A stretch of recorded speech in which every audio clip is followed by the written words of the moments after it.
سیدنا عمر فاروق رضی اللہ تعالیٰ عنہ،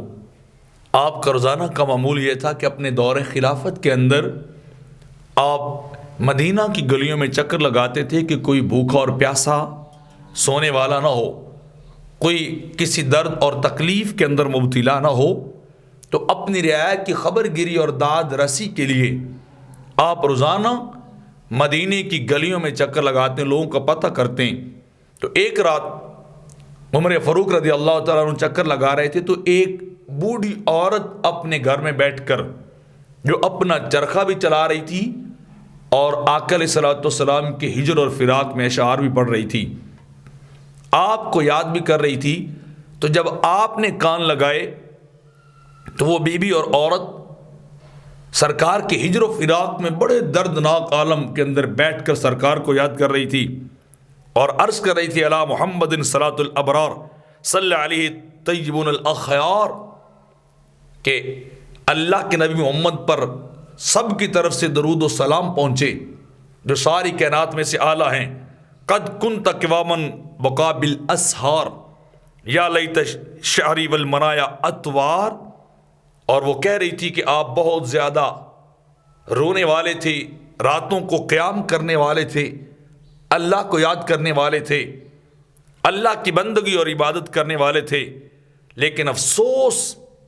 کہ موت نے ہمارے درمیان جدائی ڈال دی، میرے محبوب اور میرے آقا کو موت نے مجھ سے دور کر دیا۔ حل تجمعنی و حبیب الدار، اور وہ عرض کر رہی تھی باری تعالیٰ کیا تو مجھے اور میرے محبوب کو کسی جگہ پہ کبھی اکٹھا کر دے گا؟ یوم قیامت کی طرف اشارہ تھا کہ میری تمنا یہ ہے کہ اب دنیا میں مجھے دیدار مصطفیٰ نہیں نصیب ہوتا، آقا کا مکھڑا دیکھنا اب ممکن نہیں رہا، لیکن میرا دل بھی نہیں لگتا، میں کیا کروں کہ موت نے ہمارے درمیان جو ہے وہ جدائی ڈالی ہے۔ اللہ کی بارگاہ میں رو کے عرض کر رہی کہ ماری تعالیٰ جب یوم قیامت ہو تو میری تمنا اور آرزو یہ ہے کہ جہاں تیرا ماہی ہونا وہاں مجھے بھی کھڑا کر دینا۔ تو جب یہ اشعار عمر فاروق کے رضی اللہ تعالیٰ عنہ کے کانوں تک پہنچے تو آپ نے دروازہ کھٹکھٹایا اور کہا کہ اے بی بی دروازہ کھول۔ اس نے پوچھا اس وقت کیا لینے آیا خلیفہ؟ تو انہوں نے کہا میں اور کچھ نہیں کرنے آیا، میں اپنے حبیب کے اشعار سننے آیا ہوں، میں اپنے محبوب کی باتوں کو سننے آیا ہوں، میں آمنہ کے لال کے ہجر و فراق کے اشعار جو تو پڑھ رہی تھی وہ سننے آیا ہوں۔ اور اماں پڑھ رہی تھی اور عمر فاروق روتے جا رہے تھے، ٹر گئے یار محبتاں والے تے ناڑی لے گئے ہاسے، ہن دل نہیں لگدا محمد بخشا جائیے کیڑے پاسے۔ کہ عمر فاروق کبھی دل نہیں لگ رہا سرکار کے بغیر، آپ کی جدائی میں آپ بھی رو رہے ہیں، آپ بھی تڑپ رہے ہیں، اور اماں اشعار جو ہے وہ عمر رسیدہ عورت پڑھتی جا رہی، وہ بھی رو رہی ہے، عمر فاروق بھی سرکار کو یاد کر کے رو رہے ہیں، آنسو بہا رہے ہیں، سرکار کی یاد میں اتنے تڑپ رہے ہیں کہ عمر فاروق پہ رکت طاری ہو گئی،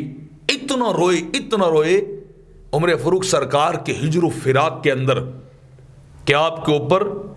رکت طاری، آپ کی ہچکیاں بن گئیں، ایسی کیفیت طاری ہو گئی۔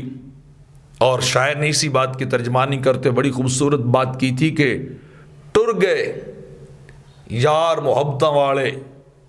تے وطنو چک مہاراں، ٹر گئے یار محبتاں والے تے وطنو چک مہاراں،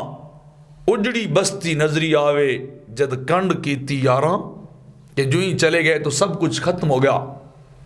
تو جب اماں نے وہ کلام پڑھا اور کہا کہ اللہ مجھے اور میرے محبوب کو یوم قیامت ایک جگہ پہ اکٹھا کر دینا، تو عمر فاروق فرمانے لگے اے اماں رک جا، یہ نہ کہہ کہ مجھے اور میرے محبوب کو، بلکہ مجھے بھی شامل کر، اور یہ اللہ کی بارگاہ میں عرض کر کہ ہمیں وہاں کھڑا کرنا جہاں قیامت کے دن مدینے کے سلطان کھڑے ہوں، جہاں عاشقوں کے سینوں کے قرار کھڑے ہوں، جہاں ہمارے دل بر ماہی محبوب کھڑے ہوں، اے باری تعالیٰ عمر کو بھی وہیں کھڑا کرنا اور مجھ بوڑھی عورت کو بھی اسی جگہ پہ کھڑا کرنا۔ اور اتنا اس کلام کا آپ کے اوپر اثر ہوا، ہجر اور فراق نے آپ کو تڑپایا کہ عمر فاروق کئی دنوں تک بیمار رہے، لاچار ہو گئے، لوگ پوچھتے تھے کہ خلیفۃ المسلمین کو کیا ہوا ہے؟ تو خلیفۃ المسلمین جواب نہیں دیتے، بس اتنا کہتے تھے کہ ماہی کی یاد آئی تھی، سرکار کی یاد نے مجھے رلایا ہے، سرکار کی یاد نے مجھے تڑپایا ہے۔ اور آپ کے شک کا عالم یہ تھا نا کہ آپ جب کعبہ کا طواف کرنے گئے تو حجر اسود کے سامنے جا کے کھڑے ہوئے تو وہاں آپ نے فرمایا انی اعلم انک حجر، آپ نے فرمایا حجر اسود میں جانتا ہوں تو پتھر ہے، لا تضر ولا تنفع، تو نہ کسی کا فائدہ کر سکتا ہے نہ کسی کا نقصان کر سکتا ہے، نہ کسی کے کام آ سکتا ہے، لیکن لولا انی رأیت النبی یقبلک ما قبلتک، اگر میں نے اپنے محبوب کو نہ دیکھا ہوتا تجھے چومتے ہوئے، اگر ان کے لب نازنی نہ لگے ہوتے تیرے اوپر، انہوں نے تجھے بوسہ نہ دیا ہوتا تو عمر تجھے کبھی بھی بوسہ نہ دیتا، عمر تجھے کبھی بھی نہ چومتا۔ ہم تو فقط تجھے اس لیے چومتے ہیں کہ شاید ہمارے محبوب کے لبوں کا لمس ہمیں بھی مل جائے، شاید ہمیں میرے لب بھی وہاں لگ جائیں جہاں اللہ کے حبیب کے لب لگے ہیں۔ تو میں تو حجر اسود کو اس لیے بوسہ دینے آیا ہوں کہ یہاں بوسہ دلبر ماہی نے دیا ہے۔